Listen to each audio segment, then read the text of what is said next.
dengan payung mas, iaitu bila isteri pertama membenarkan suami kahwin lagi, harap UAI dapat jawab. Masalah payung mas bunyi lagi senyap dah setahun bunyi pula. Ada dah masalah payung mas ni disebut? Jawabnya tak ada. Kinayah daripada pesanan untuk para isteri, artinya mana-mana isteri yang suaminya redha dan suka dengan dia, dia masuk syurga. Yang itu sahih. Tapi bila dah masuk dalam syurga, ada tak payung?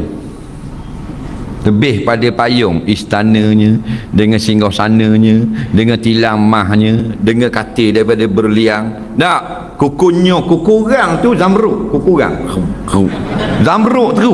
Nak, jadi kalau payung berapa sen sangat? Nak, bukan dapat mana dapat merupa payung, makna perkataan ulama. Nak, isteri ini tak menyukakan suaminya, maka jawapan balasan isteri yang menyukakan suami, syurga atau neraka? Cik jawab. Syurga. Jadi kalau nak menyukakan suami, benda suka tak kalau kahwin seorang lagi? Suka? Takut nak jawab.